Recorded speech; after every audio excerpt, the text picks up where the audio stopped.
Darius Webb was 39 years old, and until that Sunday night, he believed his marriage was simply going through a rough patch.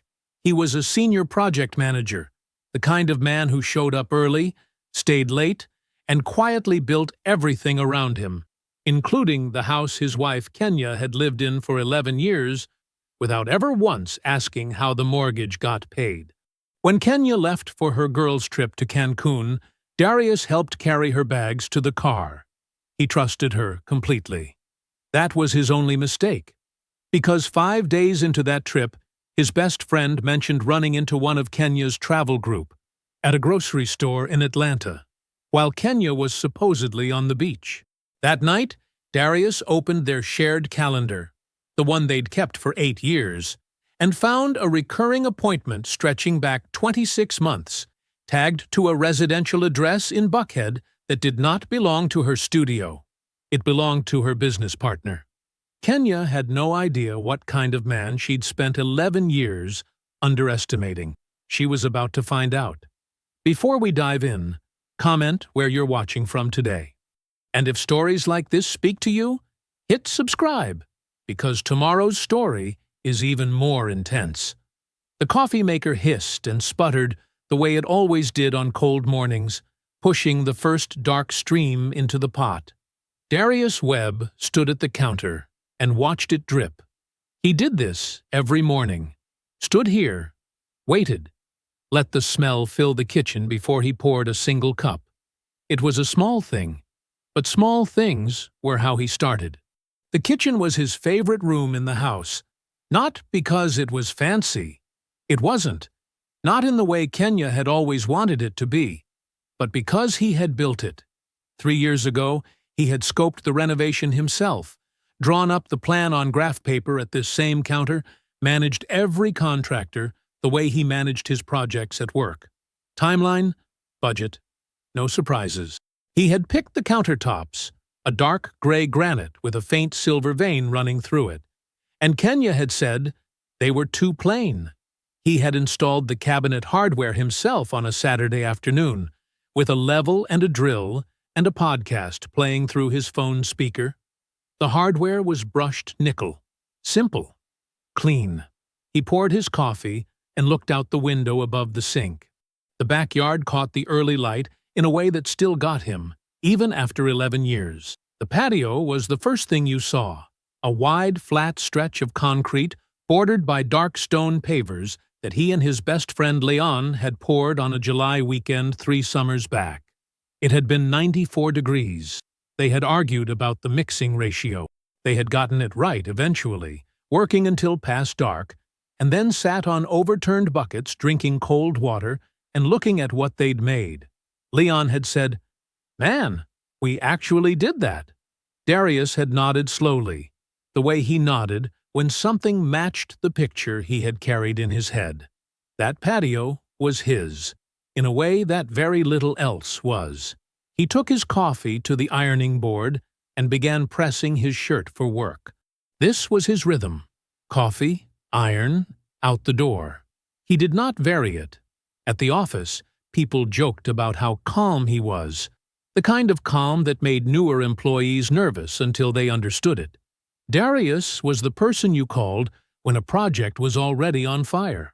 Not because he raised his voice, because he never did. He would walk into a collapsing situation, set his bag down, and start asking questions in a tone that made the chaos feel smaller, just by contrast. His boss, Gary, understood none of this. Gary was a man of average ability and considerable confidence, which was a combination Darius had observed for 6 years without comment. Gary's presentations to upper leadership were fluent and detailed and built entirely on Darius's frameworks. Gary received the credit. Darius received, occasionally, a private acknowledgement in a hallway. "Couldn't have done it without you, man." Darius noted it, filed it, kept moving. It was how he did everything. Kenya had left 6 days ago. A Tuesday. Her suitcase had been open on the bed for 2 days before the trip, and she had moved in and out of the room gathering things with an energy that seemed bigger than a week in Cancun required. He had said nothing about it. He had, at her request, pulled her carry-on bag down from the high shelf in the closet. He had reminded her where her travel adapter was. He had driven her to the airport and kissed her cheek at the departure's drop-off, and watched the car door close. She was going with friends: Monique, Tasha, a couple others from her circle, a villa they'd rented, a full week of sun and no schedules. He had supported it completely. What he had not expected, and what he was only now, 6 days in, willing to name to himself, was how the house felt without her in it. Not lonely, lighter. He turned the shirt on the ironing board and pressed a clean line down the sleeve. He examined the thought the same way he examined everything, carefully, without rushing to a conclusion. He and Kenya had been together 11 years, married for 9 of those. The cooling had been gradual. The kind of slow drop in temperature you stop noticing because you adjusted to it so incrementally. He had told himself it was a rough patch, a season. Marriages had them. He finished the shirt. He dressed. He drove to work. That evening, he called her from the kitchen. She answered on the 4th ring. "Hey."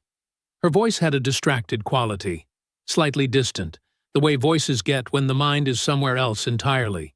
"Just checking in," he said. "How is it?" "Good. Hot."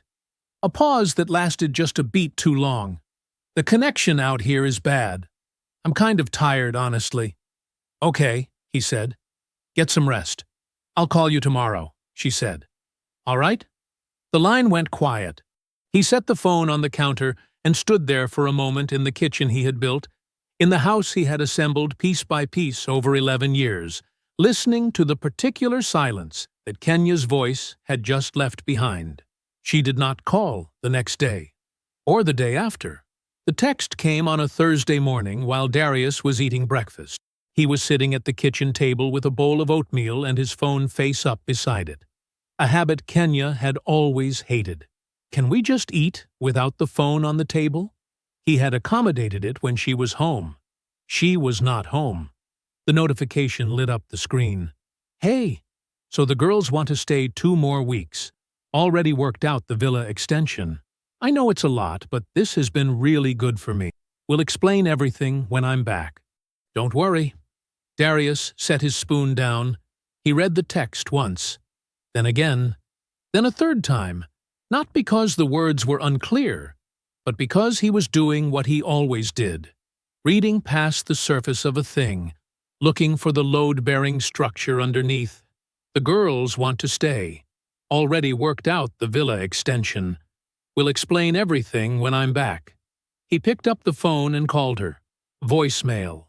Her recorded voice, bright and professional. "You've reached Kenya. Leave me a message, and I'll get back to you." He hung up without leaving one. He looked at her text again for a moment. Then he typed back. "Okay." 1 word. He hit send. He put the phone face down on the table and finished his oatmeal. He rinsed his bowl at the sink, set it in the drying rack, and drove to work. He sat through 2 project meetings and a budget review. He came home to a quiet house. He reheated leftovers. He went to bed. He did not call again. Leon showed up Saturday afternoon with a 12-pack and no announcement, which was the only way Leon ever showed up. Darius heard the knock, opened the door, and Leon was already walking past him toward the couch. "Games in 20 minutes, Leon said. "You got food?" "There's chips." "That's not food." "There's chips," Darius said again. Leon laughed and settled onto the couch, and that was that. They watched the game the way they had watched games for 20 years, loud when it called for it, quiet when it didn't, talking over the commercials about nothing consequential. Leon's logistics company had a new contract that was giving him headaches. Darius's colleague Marcus had made a mess of a drainage project that Darius would probably have to quietly fix by Monday. Normal things. Ordinary things. It was during the 3rd quarter, with the game already decided, that Leon shifted against the couch cushion and said it in that particular tone of his, the one that sounded casual and wasn't. Ran into Monique the other day. Darius kept his eyes on the screen. Yeah? Tuesday. At the Kroger on Peachtree. Leon paused. She was buying chicken. We talked for a minute. I asked her how Cancun was. Another pause. She looked at me like I had two heads. The TV played on. A car commercial. Then another. She said she hadn't talked to Kenya in about a month, Leon continued. Didn't know anything about a trip. Darius said nothing. Leon didn't push it. He picked up his drink. He watched the next segment of the game. The silence between them was not uncomfortable. It was the silence of two men who had known each other long enough to know when the other one needed to carry something a few steps before putting it down. Before he left, Leon stopped at the door and looked back at Darius with a steady, even expression. You all right? Yeah, Darius said. Leon nodded once. He left. Darius stood in the kitchen for a while after the taillights disappeared from the driveway. He washed the glasses. He folded the chip bag closed and put it in the cabinet. He wiped down the counter. Then he sat down at the kitchen table and opened his laptop. He told himself he was just checking something. He opened the shared household calendar, the one he and Kenya had set up 8 years ago to manage their schedules, appointments, the small logistics of a shared life. He used it for home maintenance reminders and service dates. She used it for the studio, her client appointments, their social commitments. It was practical, ordinary. He scrolled back. The entry wasn't hard to find once he was looking at that range of time. It had been there the whole time, sitting quietly between studio invoices and dentist reminders, repeating on the same week of every month. BD consult. He counted backwards. 26 months. The first one sitting in a Tuesday in late summer, 2 years ago.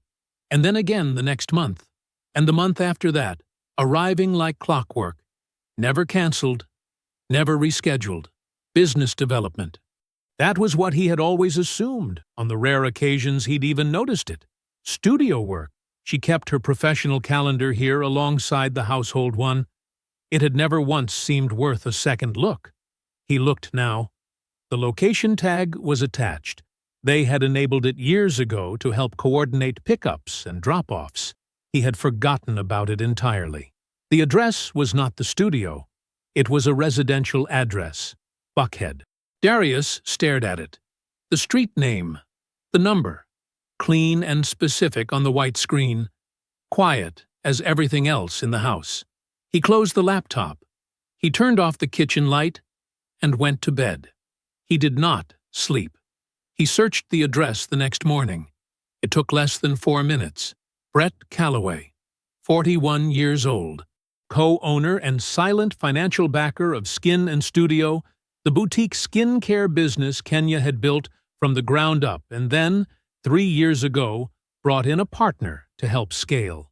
Darius had met Brett exactly twice, once at the studio's expansion party, once at a dinner where Brett had been charming and well-dressed and entirely forgettable in the way that polished men sometimes were. Darius sat with that for a moment. Then he closed the browser and got ready for work. The next 13 days were quiet, deliberately, precisely quiet. He did not call Kenya again. He did not text her. He did not tell anyone what he knew. Not yet. Not before he understood the full shape of what he was dealing with. He went to work. He ran his meetings. He came home to the house and moved through it with the same steady routine he had always kept. From the outside, nothing had changed. On the inside, he was working. He pulled every joint financial document he had legal access to, tax returns going back 4 years, bank statements, the home equity paperwork, the household account records. He spread them across the kitchen table on a Sunday morning with a yellow legal pad and a sharp pencil, the way he would have approached any complex project, and he read through all of it slowly and without rushing. He was not sure yet what he was looking for. He knew he would recognize it when he found it. He called his mother that Sunday evening. Patricia Webb picked up on the second ring. He didn't have to explain much. He had barely started when she said, Come over." He drove out to her house in Decatur, and they sat on the back porch in the particular quiet that had belonged to the two of them since he was a boy. The cicadas going in the yard, the porch light drawing moths, his mother in her chair with a glass of sweet tea, listening to all of it without interrupting once. When he finished, she was quiet for a moment. Then she said, "I have a name for you. Diane Foster, family law attorney." Patricia had seen her work up close once, years ago, for a woman in their church who had come out of a bad divorce with everything she deserved. "She doesn't lose," Patricia said simply, "when the case is clean." Then she reached over and put her hand on his arm. "Don't get mad," she told him. "Get organized." He called Diane Foster on Monday morning. Diane's office was on the 12th floor of a building in Midtown, clean and spare and smelling faintly of coffee and good paper. She was 44, precise in her movements, and she looked at the documents Darius had brought the way a surgeon looked at a scan, not with alarm, but with focused, professional attention. The meeting lasted 40 minutes. She told him exactly where he stood, what she needed from him next, and what she intended to do once she had it. He left with a clear list of next steps and a formal engagement letter in his bag. He listed the house for sale on a Wednesday. The sign went up that Thursday afternoon. A clean white post driven into the front lawn, the name of the firm in simple letters. He stood at the living room window for a moment after the agent's car pulled away and looked at it from the inside. It was the right call. He knew that without needing to feel good about it. He went back to work. Kenya's Uber pulled into the driveway on a Tuesday at 2:30. Darius was standing at the front window when it arrived. He had not planned to be there.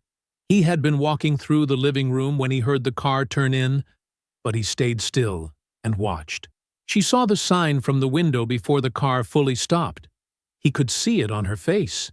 The small forward tilt as she registered, the pause, and then the slow change in her expression. The lightness she had been wearing fell away. Something colder moved in underneath it. She got out of the car. He opened the front door before she reached the step. She looked at him and said nothing for a moment. She was still beautiful. She was wearing a linen dress, and her hair was down, and she looked the way she always looked when she'd had rest and sun. Luminous was the word he had used once, a long time ago, and it still applied. He noticed that, and then he set it aside. "What is this?" she said, nodding back toward the sign. "Come inside," Darius said. She stepped into the foyer. He closed the door behind her. He told her calmly and without cruelty, standing in the entryway of the home they had shared for 11 years. He knew about Brett Calloway. He knew about the Buckhead address. He knew that the monthly appointments on their shared calendar had never been business development. And he told her that Diane Foster's formal 30-day notice had been emailed to her 3 days ago. "You opened it 11 minutes after it was sent." Kenya's face went still. "Then you didn't call," he said. "You just came home." The stillness cracked. She came apart fast. First fury, voice rising and sharp, demanding to know who he'd talked to, how he had gone behind her back, how he could do this without even talking to her first. Then the fury thinned, and beneath it was something rawer, and her voice changed, and he watched her press the back of her hand to her mouth. Then she was reaching for words that sounded like reasons, like negotiation, like the beginning of some version of this that still came out in her favor. Darius turned and walked to the kitchen. He took his mug from the cabinet. He poured himself a cup of coffee from the carafe on the counter. He stood at the kitchen window and looked out at the backyard. The patio he had poured with Leon on a July weekend 3 summers ago, the chairs still out there, the yard quiet in the afternoon light. Behind him, Kenya's voice kept going. He drank his coffee and let the silence do the work. Kenya left at 7:15 that evening. She didn't say goodbye. She moved through the bedroom with the focused efficiency of someone who had decided that dignity required silence, and she packed what she needed into the same bags she had carried in that afternoon. He heard the wheels on the hardwood. He heard the closet door open and close twice.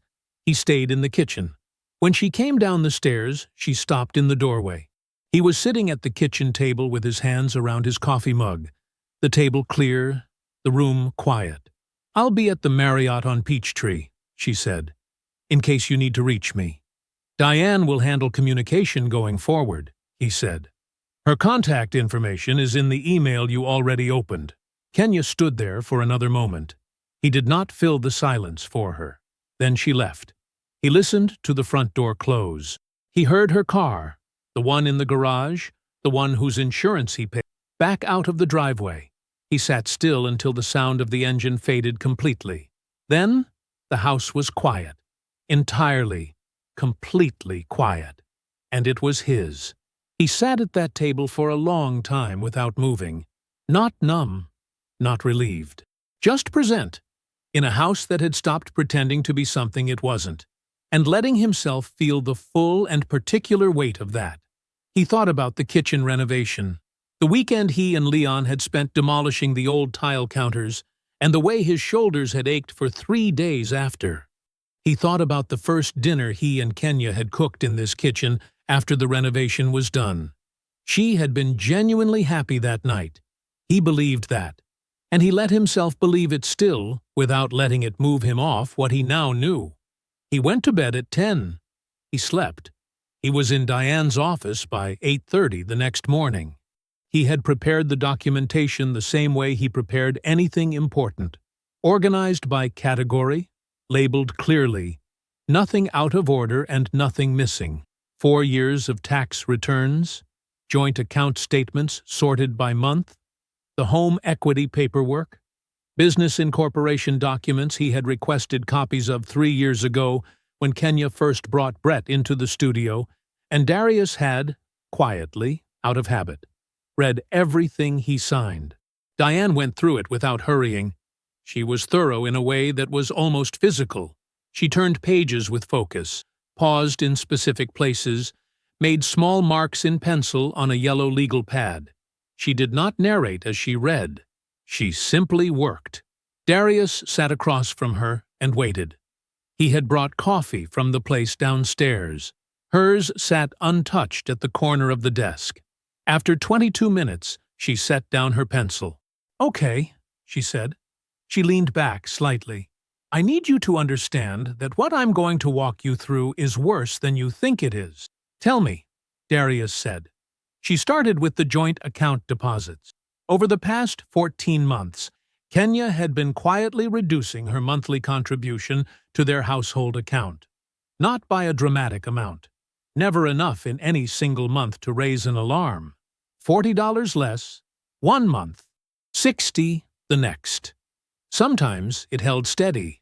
The reductions were small enough, spaced irregularly enough, that the pattern was invisible unless you were looking at the full 14 months laid flat on a table.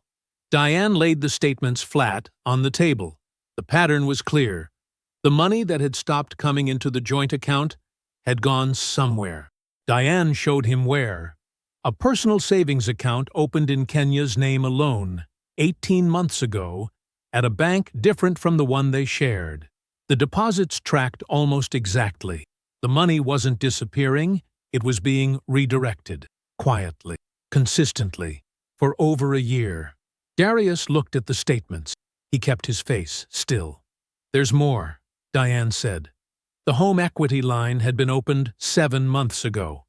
It used the house as collateral, the house Darius had purchased, the house whose mortgage he had carried through 2 refinances before Kenya's income was stable enough to be listed as supplemental. The line of credit had been drawn on twice, for amounts that together cleared just over $40,000. Diane slid a single document across the desk and pointed to the signature line. Darius looked at it. He looked at his name, signed in ink, on a document he had never seen in his life. "That's not my signature," he said. "No," Diane said. "It isn't."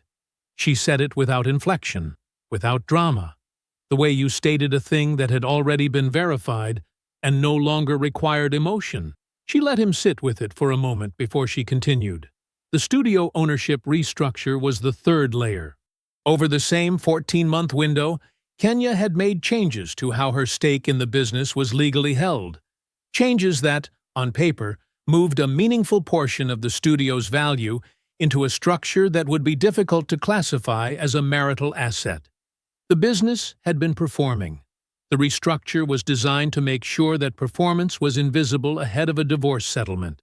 She had been building an exit, carefully, in small pieces, for over a year. Diane folded her hands on the desk.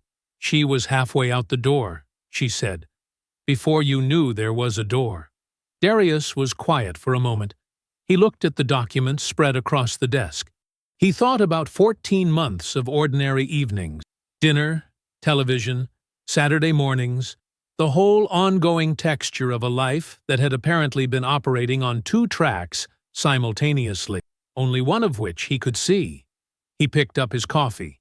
He set it back down. 2 questions, he said. Diane waited. What can be recovered, he said, and what can be proven? Diane looked at him steadily. A quiet professional consideration moved across her face. Not surprise, but something close to satisfaction. The satisfaction of a prepared attorney sitting across from a prepared client. More than she thinks, Diane said. On both. Darius called Leon at 7:15 that evening. He sat on the back porch in the cooling dark, the patio concrete solid and familiar beneath his feet, and he told Leon everything.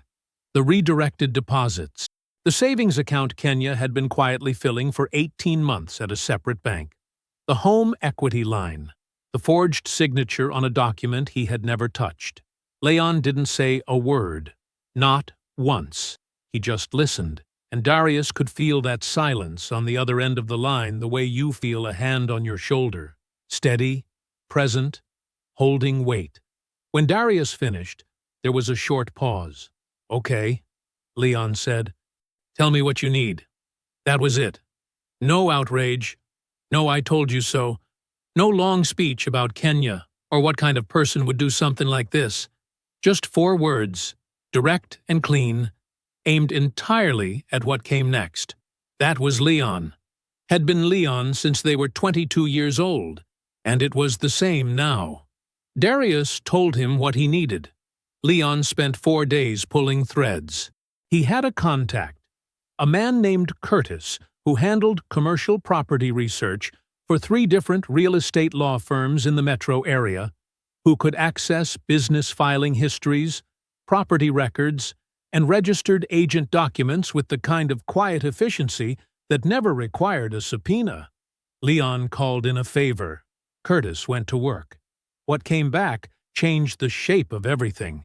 Brett Calloway's business filings stretched across 5 active entities in Georgia, 2 in North Carolina, and 1 in Tennessee. On the surface, the structure looked like the organized portfolio of a sophisticated investor. Staggered ownership percentages, layered LLCs, asset holdings distributed across different legal shells. The kind of architecture that looks like financial planning and functions, when necessary, like a maze. But Leon didn't stop at the structure. He pulled the history.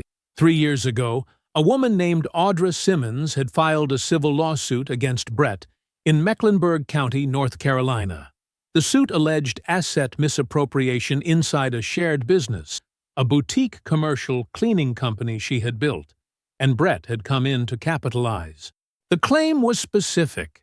Brett had used his controlling financial position to redirect revenue, restructure ownership, and systematically reduce Audra's stake until the business she had founded no longer meaningfully belonged to her.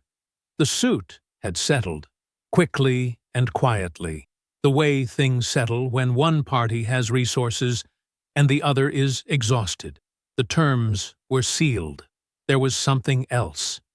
A complaint filed with the Georgia Real Estate Commission 3 years prior regarding a property transaction in which Brett held a brokerage interest. The complaint had never been fully pursued. It sat in the commission's records as unresolved, not dismissed, just sitting there, waiting for someone to find it. Darius read through Curtis's summary twice. Then he read it a third time, slowly. Brett was not a man who had made mistakes. He was a man who had developed a method. Identify a business with real value and a partner with real skill but limited capital. Become indispensable, financially, personally. Use the closeness to gain access to the operational structure. Then rebuild that structure, quietly and over time, until the business's value flowed in his direction regardless of how the relationship ended. He had done it in Charlotte. He had done it in Atlanta. And Darius understood, sitting there with the documents in front of him, what that meant. Kenya had not chosen Brett. Not really. Brett had chosen Kenya. He had looked at a woman with genuine talent, a growing business, and a husband whose equity was already built into the studio's foundation, and he had made a calculation. Kenya had believed she was the one with leverage. She had believed she was using Brett as her exit vehicle, her way out, her path toward something better. She had not understood what she was sitting across from. Leon also sent through the studio's business filing records, revenue reports, tax submissions, the financial documents that formed the official picture of what the business earned. Darius compared those numbers against the partial records he had pulled during his own documentation review. The gap was significant. The studio was performing well above what its official filings reflected. The underreporting was not sloppy accounting. It was deliberate and consistent, the same way Kenya's deposit reductions had been deliberate and consistent, designed to make the business look smaller ahead of a divorce settlement, so that when the time came, there would be less for Darius to claim a share of. The trap had been built for him, piece by piece, over more than a year. He sat with that for a while. Then he opened his laptop, pulled up the Mecklenburg County civil case record, public filing, accessible to anyone who knew to look, and found Audra Simmons's former business address. From there it took him 20 minutes and 2 cross-referenced professional directories to find a current email. He did not write the email with anger.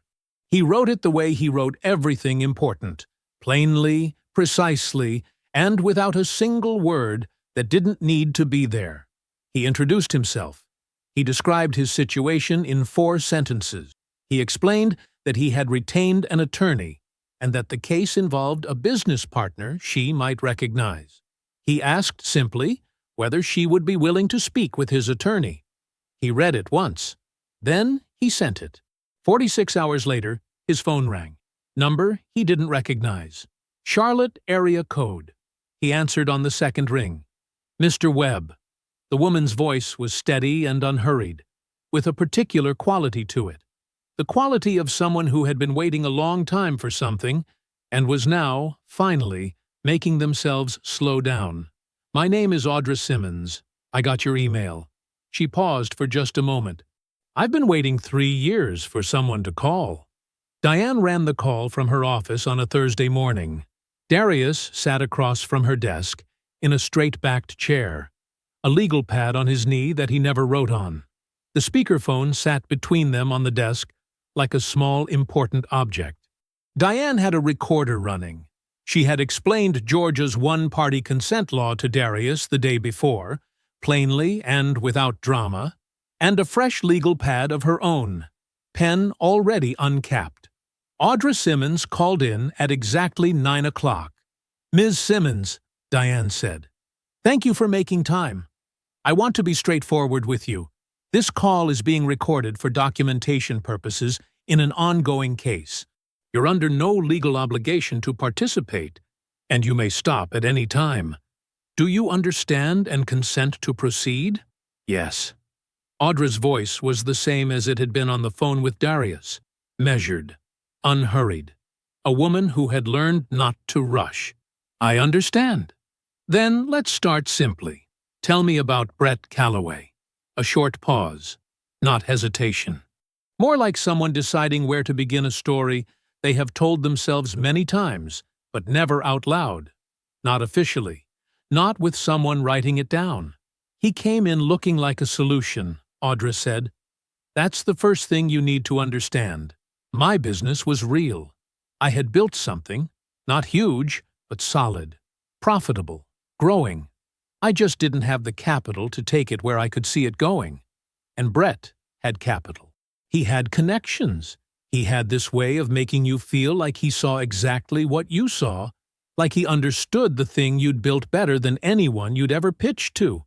Diane wrote something, didn't look up. When did the relationship become personal? She asked. About 4 months in, Audra said. And I want to be honest. It felt real. He was attentive, patient. He didn't push. He just made himself necessary, professionally and personally at the same time. And once both of those things were true, once I trusted him in both directions, that's when the structure started to change. Describe the structural changes. Small things first. Suggestions about how to organize the financials. Recommendations about which accounts to use for which purposes. He had opinions about the reporting structure, always framed as efficiency, as best practice. I didn't have a financial background. I had a business. So I listened. She paused. By the time I understood what had been built, it had already been built. My ownership stake had been diluted through 3 separate restructuring agreements I had signed, documents he brought to me during dinners, during good moments, when I wasn't thinking about them as legal instruments. I was thinking about them as paperwork. Darius looked down at the legal pad on his knee. He did not write anything. The business I founded, Audra continued, was structured by the end so that my departure, for any reason, would cost me more than his. That was deliberate. The relationship ending was irrelevant to him financially. He had already repositioned himself. I filed the suit when I finally understood that.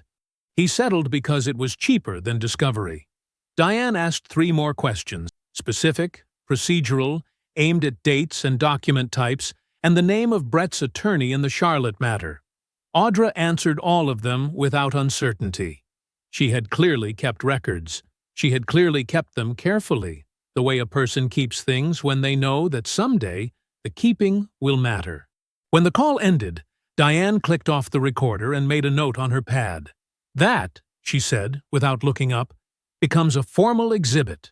Darius drove out to Patricia's house that evening. He didn't call ahead. He didn't need to.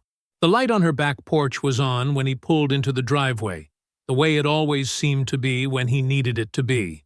And Patricia came to the back door in her house slippers and reading glasses pushed up on her forehead before he'd even finished knocking. She took one look at his face and went inside to get him a glass of water. They sat in the worn porch chairs, the same chairs that had been there since he was a teenager, repainted twice, still solid. And Darius told her what Audra had said. Not all of it, the shape of it. That Brett had a method. That Kenya had not been a partner to Brett the way she had thought. That the man she had dismantled her marriage for had been running the same play on her that he had run on a woman in Charlotte 3 years ago, with the same patience, the same access points, the same architecture. That Kenya thought she was using Brett to get out, and Brett had been using Kenya to get in. Patricia listened to all of it without interrupting. The night air was warm and close. Somewhere down the street, a sprinkler was running. When Darius finished, she was quiet for a moment. "You built that life," she said finally. Her voice was plain and certain, the way it always was when she had landed on the thing that was true. She moved in. She looked at him steadily. There's a difference between building something and occupying it. Kenya had been at Brett's Buckhead apartment for 11 days when she retained Marcus Webb, no relation, a family law attorney out of Sandy Springs with a sharp reputation and a corner office. She sat across from him on a Tuesday afternoon and laid out what she knew: the marriage, the house, the studio, the assets she had disclosed, organized neatly in a folder she had prepared herself, tabbed and labeled. Marcus looked through it carefully, asked several precise questions, and told her that the picture looked manageable. She believed him because the picture she had shown him was the picture she wanted him to see. What Kenya did not know, what she could not have known, because she had spent 2 years certain that Darius was the kind of man who would grieve quietly and then agree to whatever was in front of him, was that the picture Diane Foster had assembled in her office 2 floors above street level looked nothing like Kenya's version. Diane's picture had different documents in it, different numbers, a recorded conversation from Charlotte, a signature that a forensic examiner had already flagged in a written preliminary opinion that used the word inconsistent 4 times in 2 pages. Kenya didn't know about any of that. She thought she was ahead. She called Darius on a Wednesday evening, not through Marcus, directly. His phone rang at 7:14. He was in the kitchen, reheating food he had barely eaten the first time. He looked at the screen, set down his fork, answered on the second ring. Darius. Her voice was smooth, familiar, the particular register she had always used when she wanted something and was confident she'd get it. I think we should talk. Just us. Before this gets any more complicated than it needs to be. I'm listening, he said. I've been thinking about how to make this clean. For both of us. She paused. And in the pause, he could hear her choosing her words the way a person does when they've rehearsed, but want to sound unrehearsed. The house. I know you've already listed it. Fine. I'm not going to fight you on the sale or the split of the proceeds. That's me being reasonable. I just need you to not complicate the business valuation. Leave the studio numbers where they are. Let me walk away with what I built. Darius leaned against the kitchen counter. He looked at the window above the sink. Outside, the backyard was dark. You're asking me not to contest the studio's reported value, he said. I'm asking you to be fair. A small pause, a slight edge beneath the smoothness now. I know this is hard, but we can both come out of this in one piece if you're reasonable about it. The studio is mine, Darius. You know that. You were never involved in it. It would be a shame to let the lawyers drag something messy out of what doesn't need to be messy. She said the lawyers the way someone says it when they mean your lawyer. The distinction was not subtle. I appreciate you calling, Darius said. I'll make sure Diane knows what you've proposed. A beat of silence. You don't have to run everything through her. I'll pass it along, he said. You take care of yourself, Kenya. He ended the call. He stood in the kitchen for approximately 4 seconds. Then he picked up his phone again, went to his recent calls, and dialed Diane. She picked up on the 3rd ring. He could hear the quiet of her office behind her. She worked late. She called me directly, he said. Bypassed both attorneys. She proposed I leave the studio valuation alone in exchange for not contesting the home sale split. He paused. I have the recording. A short silence on Diane's end. Professional, absorbing. Send it to me tonight, she said. All of it. He forwarded the audio file. He heard the soft notification on her end confirming receipt.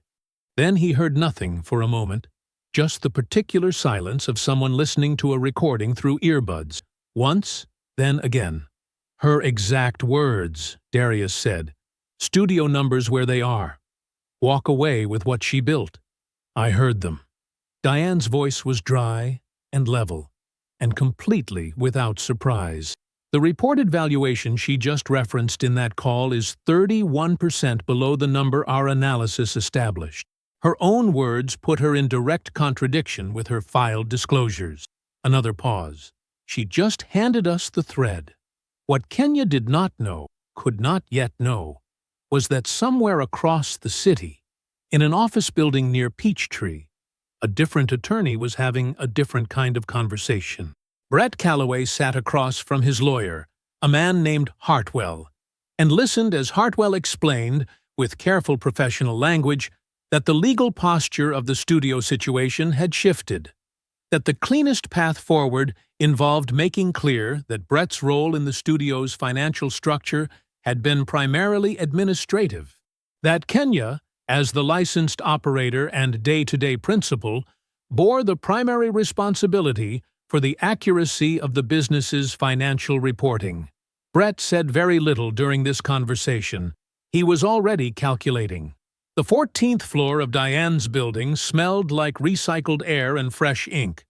The kind of smell that belonged to places where serious things got decided in quiet voices.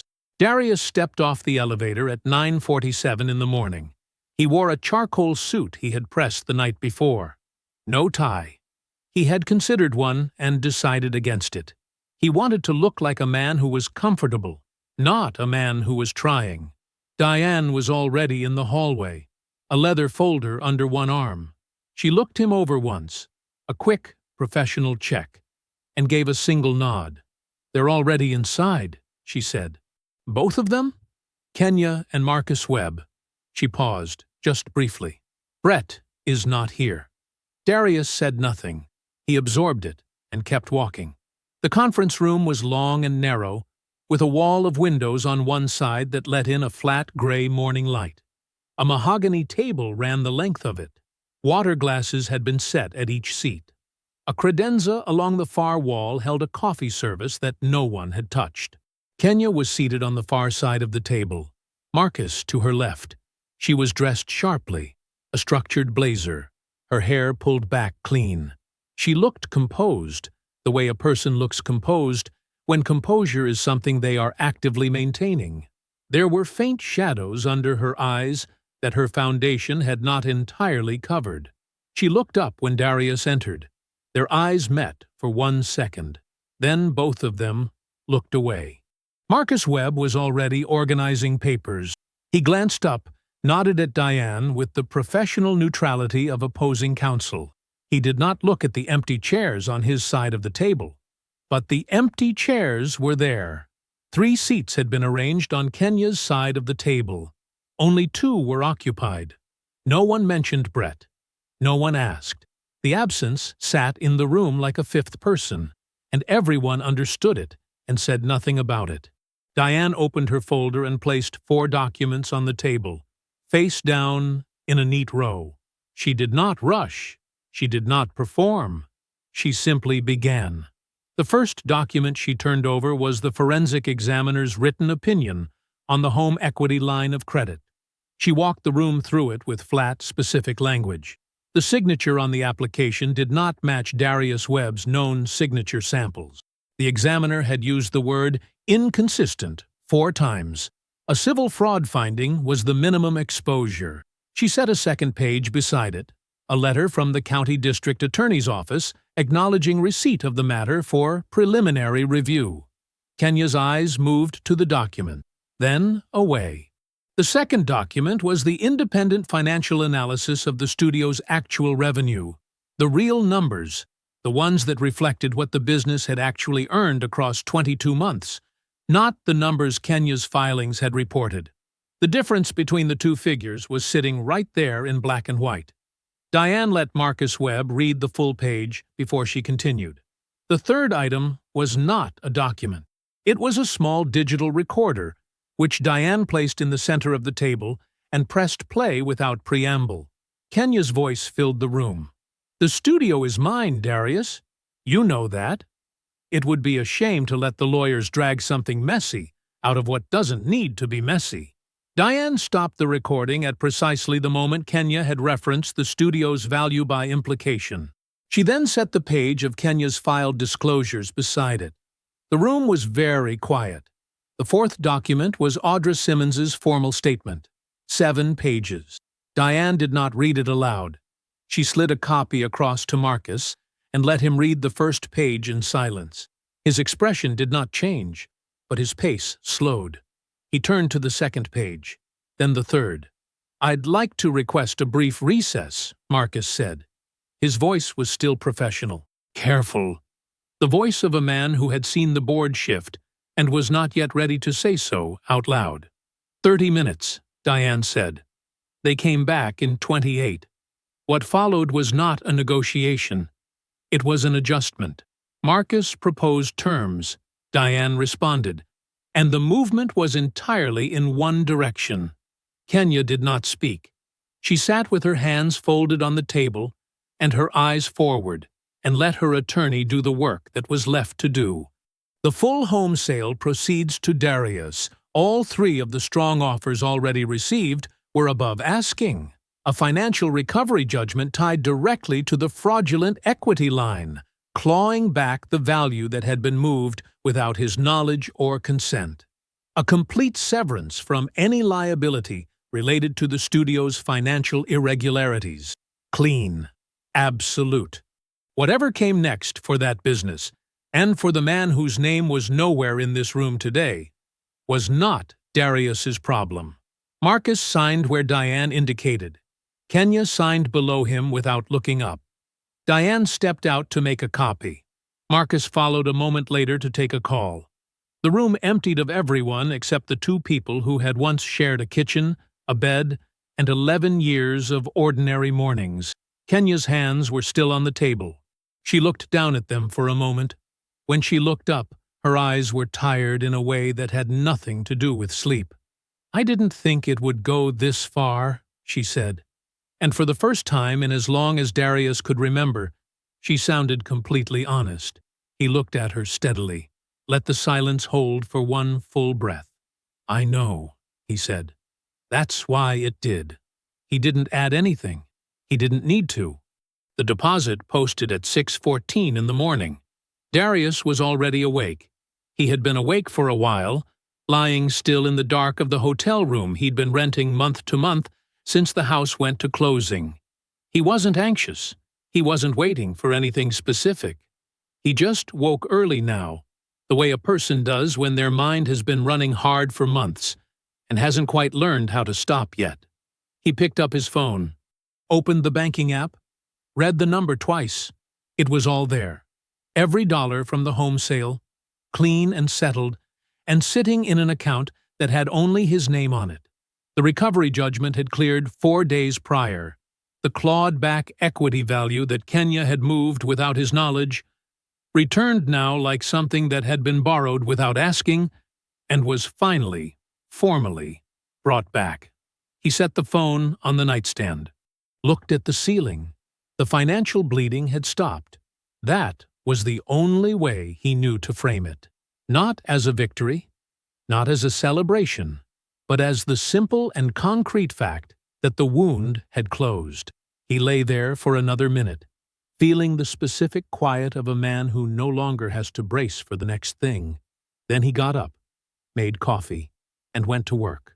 The studio audit had been moving quietly in the background for weeks, the way these things do, slow and bureaucratic and entirely without mercy.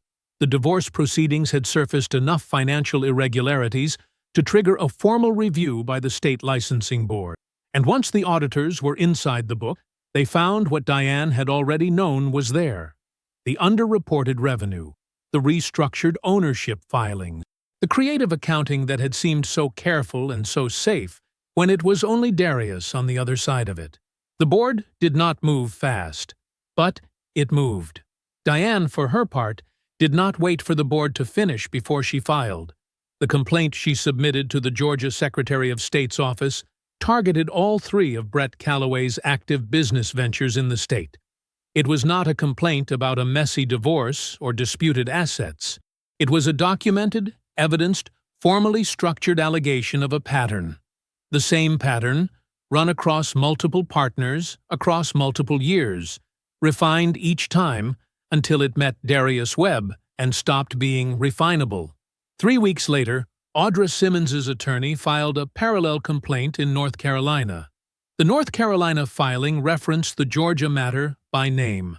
2 states, 1 name. 1 pattern, now sitting in 2 different regulatory offices simultaneously. Impossible to dismiss as a single aggrieved party with a personal grievance. Brett's attorney was good.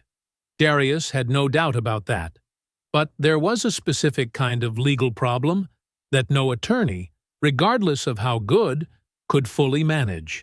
And that was the problem where the facts did not have an alternate interpretation. The facts here did not. The first institutional lender declined to renew Brett's credit facility in the 5th week after the complaints were filed. The letter was polite and said very little. It did not need to say more. A second lender followed 2 weeks after that. The Midtown Atlanta development deal, a joint venture Brett had been building toward for the better part of a year, a project that would have been the largest single deal of his career, dissolved on a Thursday afternoon. There was no dramatic announcement, no confrontational phone call. The development group's legal team had run standard due diligence and found the open complaints. They stopped returning calls. Brett understood what the silence meant. He had used silence himself, often enough, to know exactly how it worked. He settled the studio dissolution the following week. He moved fast and paid more than he'd intended, more than the numbers should have required, because speed was the only thing that still gave him any control over the shape of his exposure. The instrument Kenya had helped build, the restructured ownership, the minimized valuations, cut in the wrong direction when Brett turned it toward his own exit. He paid Kenya out on a timeline he hadn't chosen and at a number he hadn't planned on. Kenya accepted the settlement. She had no leverage to refuse it. What she was left with was a business whose operating license was now under formal review, legal fees that had been compounding since the divorce filing, and the complete and irreversible understanding that Brett Calloway had never once made a commitment to her. He had made an arrangement, and when the arrangement became costly, when the weight of it started pulling on the foundation of his real life, his portfolio, his lending relationships, the financial architecture he'd spent years building, he found his exit, quietly, practically, without a word of warning, the same way he'd left Audra Simmons. She had burned her marriage for that, for a man who saw her the same way she had seen Darius, as something useful, as a means to an end, as someone who could be managed and then left behind. That was not a thought Darius allowed himself to linger on. It was simply a fact, sitting somewhere in the back of his mind where facts that had already done their work tended to settle. Patricia's Sunday dinners had a specific architecture to them. You arrived through the side door, which was always unlocked. You followed the smell of whatever was in the oven. You found your seat at a table that had been set with the good plates, not the everyday ones, but the ones that came out when Patricia decided someone in the family had earned a proper meal. Darius came through the side door at 4:30. His Aunt Renee called his name from the kitchen before he'd even cleared the hallway. 2 of his cousins were already at the table, arguing cheerfully about something that had nothing to do with anything that had happened in the last several months. His Uncle James shook his hand and held it an extra beat without saying anything, which was James's version of a speech. Patricia came out of the kitchen with a dish towel over one shoulder and looked at him the way only she could, like she was checking that he was still whole and confirming in the same glance that he was. "Sit down," she said. "Food's almost ready. No pity, no performance, just the table and the people who had always known exactly who he was, and a meal that had been prepared with intention." He sat down and felt, for the first time in a long time, the specific ease of being somewhere he had never actually left. Leon drove him home afterward through the quiet of a Sunday night, the city settling into itself around them. The radio was low. Neither of them was in a hurry to fill the silence. After a while, Leon glanced over. "You know what I kept thinking the whole time?" he said. "She thought you'd fall apart." Darius looked out the window at the passing streetlights. He nodded slowly. "She didn't know me," he said. Leon turned back to the road. "Her loss," he said. They rode the rest of the way home in comfortable quiet. 14 months. That was how long it had been since Darius Webb stood in the foyer of a house that no longer belonged to either of them and watched a woman carry her own luggage back out the same door she'd walked in through. 14 months. And now he was standing in front of a different door entirely. The condominium was on the 4th floor of a mid-rise building in the old 4th Ward, a neighborhood he had mentioned exactly once, maybe 3 years into the marriage, driving through it on a Saturday with nowhere specific to be. He'd said something simple, that he liked the feel of it. The old trees, the renovated buildings sitting next to the ones that hadn't been touched yet, the way the whole neighborhood felt like it was in the middle of becoming something. Kenya had said it was too close to everything, too loud, too much foot traffic. He hadn't brought it up again. He unlocked the door now and stepped inside. The renovation had taken 4 months. He had project managed it himself, the same way he managed everything, with a scope document, a sequenced timeline, and a clear picture of what the finished thing was supposed to look like before a single wall was touched. He did it after work and on weekends. He sourced the materials himself, sat with the contractors, made decisions without consulting anyone who wasn't in the room. There was a particular satisfaction in that. Not in the control of it, but in the directness, the clean line between decision and outcome that had no other person in the middle of it. Leon had shown up on moving day with a borrowed truck and no questions, same as always. Patricia had ridden in the passenger seat, directed the furniture arrangement with calm authority, and produced a covered dish from somewhere that fed 3 people for 2 days. They moved him in on a Saturday. By Sunday evening, he was sitting in his own kitchen in a neighborhood he had always wanted to live in a home that was built to his specifications and no one else's. That was 14 months ago. At work, Gary's departure had happened the way these things often do, announced internally with the careful, bloodless language that organizations use when they need to say someone is gone without explaining why. The circumstances were widely and accurately understood by everyone in the department. Nobody asked Darius about it directly. Nobody needed to. He had been asked to step into an expanded role on an interim basis while the firm evaluated next steps. He had treated the word interim the same way he treated every other obstacle, as something to be outperformed until it became irrelevant. The results he delivered in the first 90 days made the firm's evaluation straightforward. The interim designation was quietly removed. No announcement, no ceremony. He ran the division now. The title was new. The competence had always been there, sitting patiently behind a mediocre man who had spent years making sure nobody upstream could see past him. He had not rushed toward anything new on the personal side. He hadn't needed to.